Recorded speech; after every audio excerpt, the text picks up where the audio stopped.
Good morning, and welcome to Redeemer Lutheran Church. I'm Pastor Gary Lodeholt. This week we are exploring Bible stories about people who were blind and how they were cured of their blindness. And yesterday I opened with a passage from Isaiah that spoke of how God would care for those who were blind and be their helper. Those weren't the only words Isaiah had about the blind. In Isaiah 56, we read, Israel's sentinels are blind. They are all without knowledge. They are all silent dogs that cannot bark, dreaming, lying down, loving to slumber. He's not referring to guards on the city walls by the word sentinels. Rather, he's talking about those who are watching over and guarding Israel's faith in God. He's talking about priests, and he offers a very unflattering description of them. The very ones who were supposed to see the truth about God in God's way are instead blind. It's a lot like how Jesus pictures the religious leaders in the Gospel of John as well. In John chapter 9, we have the very long story of the man who was born blind, and it is a rich, full story indeed. Let's walk through it together.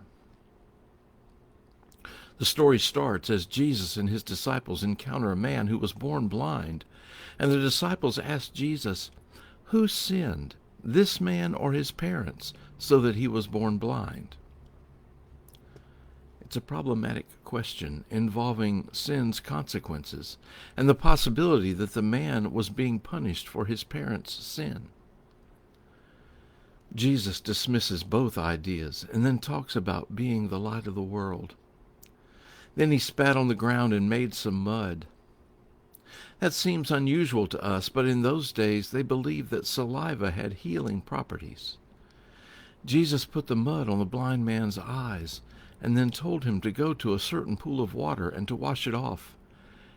And when he did, he could see.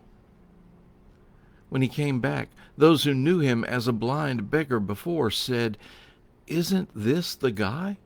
And others said, "No, it's not." Obviously, the change in him was profound. He kept telling people he was the formerly blind man. He told them what had happened with the mud in the pool and asked them where Jesus was. Well, no one knew what to do, so they took him to the Pharisees, and then another problem arose. It turns out that Jesus had healed the blind man on a Sabbath day. The Pharisees asked the man to tell them what had happened, and he shared the story. Some Pharisees concluded that Jesus was not from God because he had healed on the Sabbath, but others said, "How can a sinner do such things as this?" So they called the blind man's parents to see if he really had been born blind. The parents testified that he had been born blind, but they had no clue how it was that he could now see. At least that's what they said. They were afraid to proclaim Jesus as the Messiah for the consequences they would face. They looked at their son and said, "He is of age.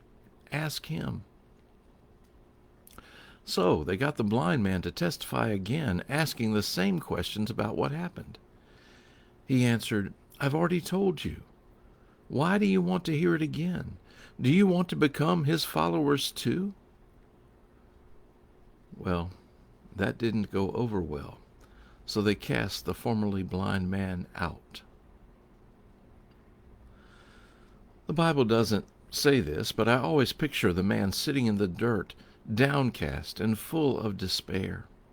God had worked a great miracle in his life, but those in the religious system he knew didn't accept it or see God in it at all.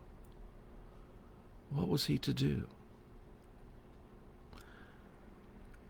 That's when Jesus finds him again, and the man confesses his faith in Jesus.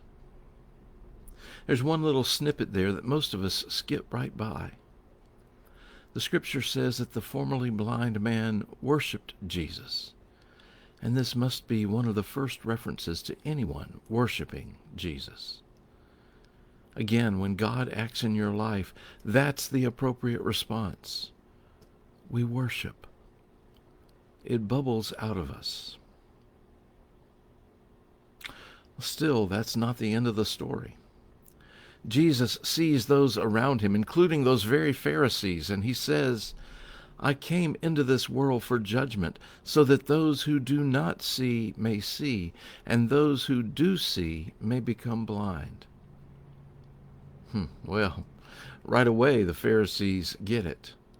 They claim to see the things of God, but Jesus has just said that they are the ones who are spiritually blind, while the man who has been physically blind is the one who sees what is most important. Remember what Isaiah said? Israel's sentinels are blind.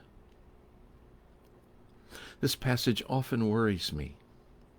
I'm a religious professional, somewhat like those Pharisees, and I worry often that I have something of a religious sophistication that renders me blind like this.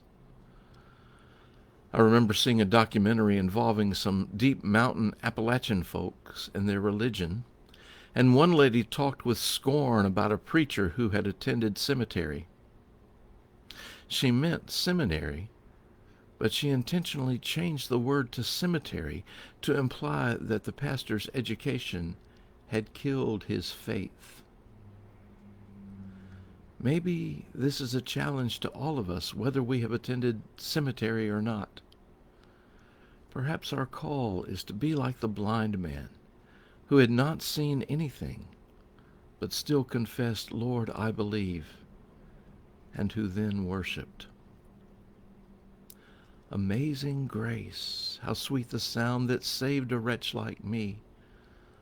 I once was lost, but now am found, was blind, but now I see.